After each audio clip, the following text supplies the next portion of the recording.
おはようございます。カエルテです。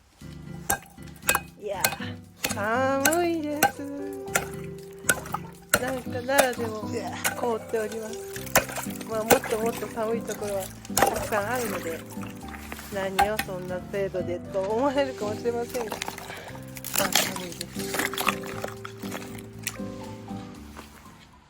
うちの小さな池もほら凍ってる、ちょっとだけ。ヤギたちの糞にも霜が降りています。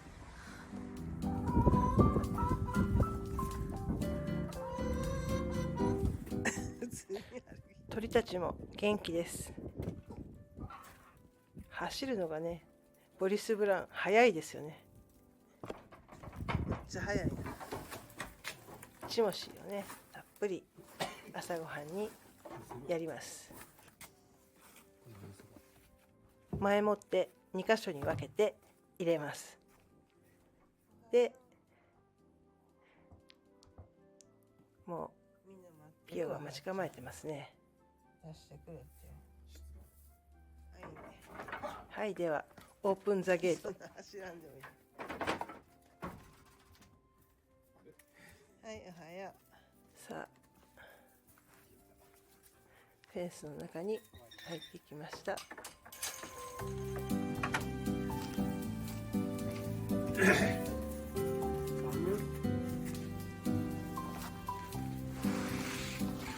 うやってね、2匹で一緒にね、仲良く食べてくれてるとね、いいですよね。ポニョはね、こうやってね、餌ケースを斜めにして、でその下に落ちてる細かいやつを食べるのが好きなんですよね。こんな感じにね。ヤギの餌やりは簡単なので、それが終わったら鳥さんの餌作りです。これ残飯と、それから雑草とを混ぜて刻んでいきます。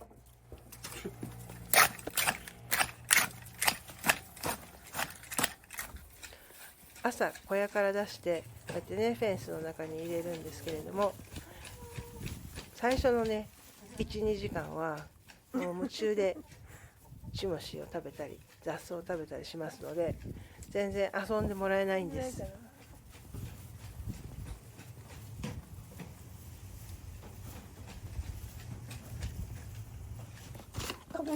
旦那くんが餌をくれるのをよく分かっているので、もうね、まとわりついてますね、みんな。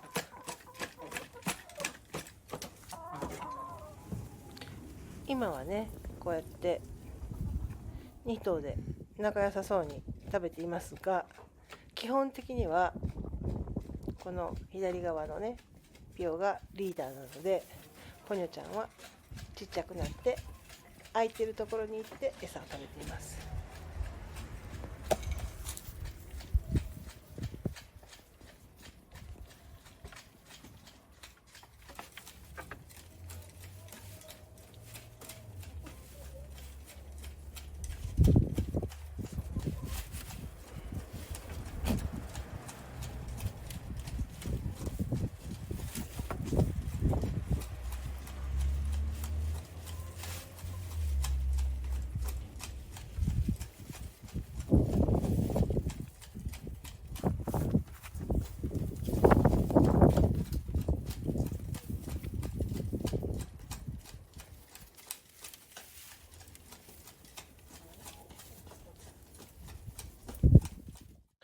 さあ、これからちょっと畑に行って、でこの間売ってた玉ねぎの苗、これこんな2月とかに植えていいのかなと思ったんですけども、コメリでちょうどね売っていて、今年はちょっと玉ねぎがうまくいっていなかったので、2月に植えてみようと思います。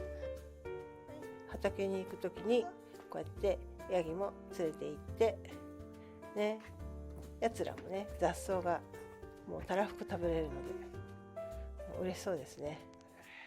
さあ、では畑に行ってみましょう。嬉しいな、嬉しいな。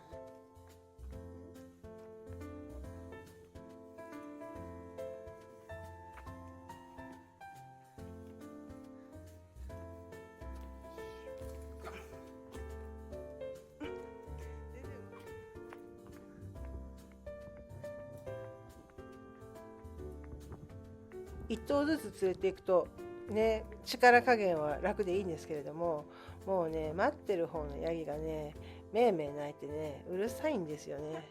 なのでもうちょっとね力技で2匹いつもギャッって連れていくんですけれども、今日は旦那くんがこうやってサポートしてくれるのでね、いいですね。毎回こうであってほしいですね。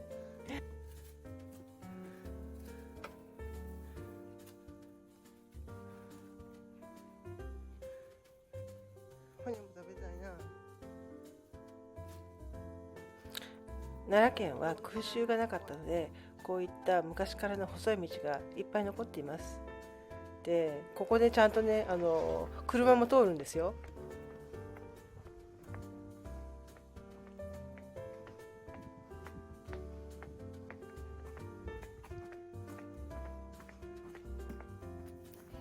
はい、畑に着きました。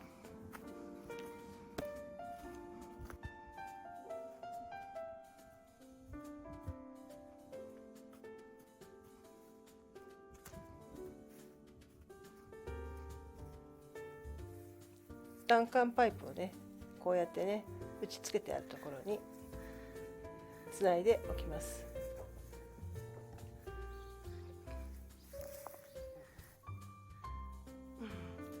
ポニョはね、なぜかこうやってほら旦那くんが来たら逃げるんですよ。で旦那くんも旦那くんでね、わざとやってるの。これやれやれ。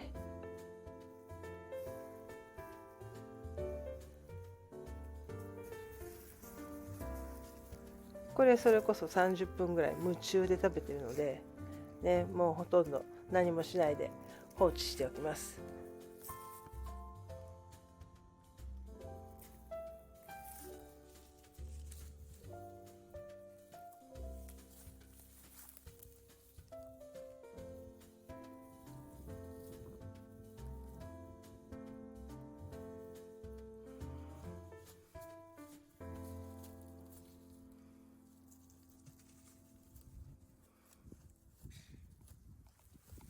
今ね、一番ね雑草が少ない時期ですね。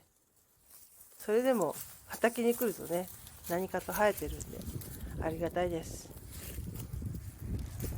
この後ね、マルチをして玉ねぎの苗を植え付けました。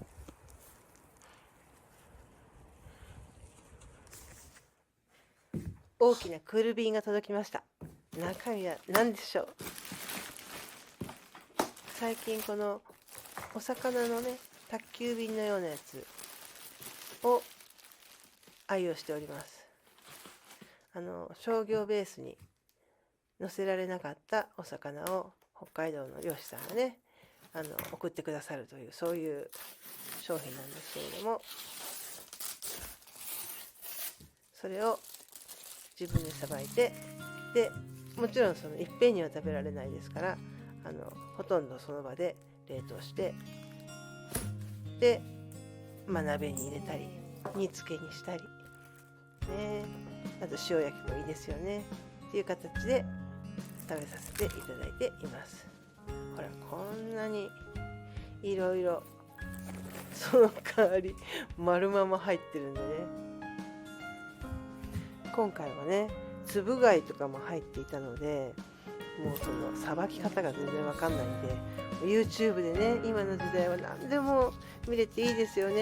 お勉強させていただきました。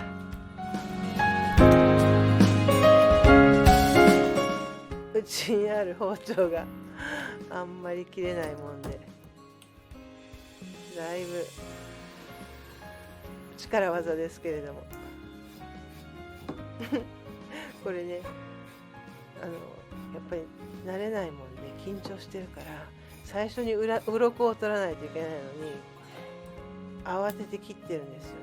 これ鱗を取ってからこうさ切るぞと思うんですけども、なかなかこれが硬くてですね、でもこんな大きなね丸ままのお魚、これはカレイですけれどもね、普通にスーパーでなかなかね買わないですから、ちょっと楽しいですよね。うちの場合はこうやってお魚をさばいた後に大体は冷凍しといて、で出たねゴミなんか、ゴミというか骨ですね、なんかは鶏さんが食べてくれるんで、もうなんかねそれもまたね嬉しいんですよね。でもこうやってね丸ママのねお魚を購入するようになって、やっぱりね切り身を買うっていうことは実はねだいぶ損してるなというふうに思いました。丸ママの魚のそれこそもちろん内臓もまだちょっと慣れないので、これ食べれそうだなと思いながら捨ててますけれども、でもこういうのもねよく分かってきたら、ね、食べれる部位があるでしょうし、こんな頭とかもね普通だったら切り身だったらついてこないですよね。ゴミになりますから。でもあら汁にしたらね頭なんて本当美味しいですし、ほら今ね結構どこでもね何を買ってもね物価高でねちょっとため息が出ますけれども、丸ママお魚を買うとねちょっとお得感があるよという、そういう話でした。ちょっとここまで後ではい、この日はジャム部で活動をいたしました。今回は甘夏のね使ったジャム作りです。確かに今年はねたくさんなったんでね、こうやってみんなで収穫してたくさんジャムを作ろうと思います。でジャムを作ろうと思って帰ってきたんですが、ジャム作りの前にヤギとの触れ合いの時間がありました。ほんまや。セミの抜け殻がこんなところに。オッケー。どこにもいっぱいあるね。ポエマーゆうこ。いや9800柑橘系の木の葉っぱも大好物なので身を乗り出して食べています。美味しいの？元気に。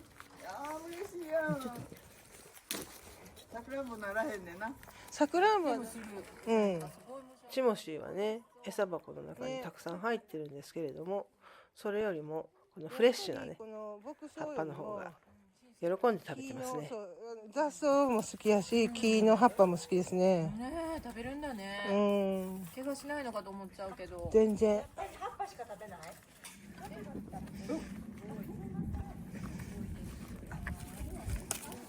こっちや。こっちか？いやいやいや、大丈夫大丈夫。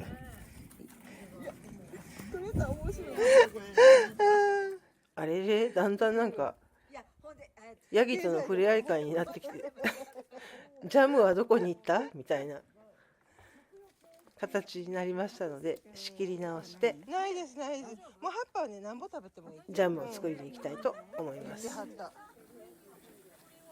まずは洗ってきれいにね、結構表面が汚くなっているのもあるのでブラシでゴシゴシと洗っていきます。いい磨きっぷりやな。まずねおみかんの皮を剥きます。これ綺麗な皮はマーマレードの具として使うので、もう最初からね汚いやつは捨ててしまいます。コーヒーどうしようかな。ちょっとね飲み物も飲みながらお菓子も食べながらゆっくりスタートします。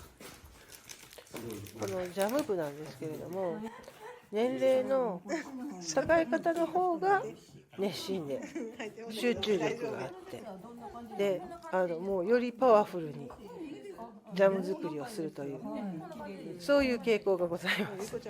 もうねちょっと若者はね後ろからついていってるという、そういう状態です。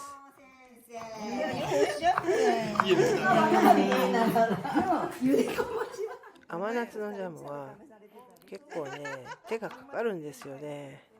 このそうか。マーマレードのねとぼけてみた皮も何回も茹でこぼして、もう3回から4回から5回ぐらい茹でこぼして、ね、苦みを取り除かないといけないですし、で身の部分も使うので、ね、身の部分も一房ずつこう手でシャレを抜いていくので、シャレをつまあ、一人でするのはちょっと苦行になります。でこうやってみんなでね喋りながらやってるとね、もう気がついたらなんか引っ張られて結構たくさん剥いてたということになるので、もうこれはねみんなでやるしかないと、そういう作業ですね。すごい。むっちゃ作る気や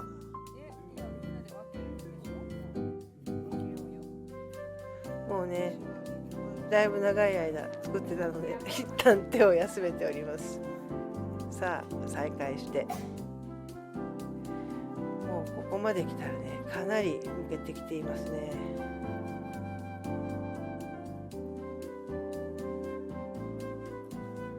気楽な仲間とこうやってねおしゃべりしながら手を動かせるっていうのは生産性もあってすごくね楽しいですね。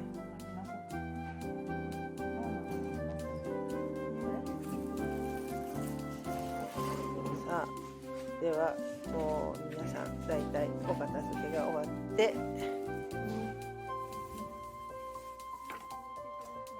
さあ各自の包丁とまな板がきれいに洗い終わったので回収していきます。さあ下ごしらえが終わりましたので、みんな持ち帰ってお家でジャムを完成させます。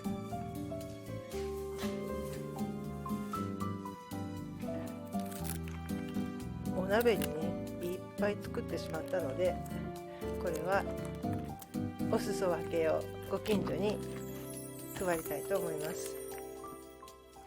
こっちは自分家用です。それでは皆様、次の動画で会いましょう。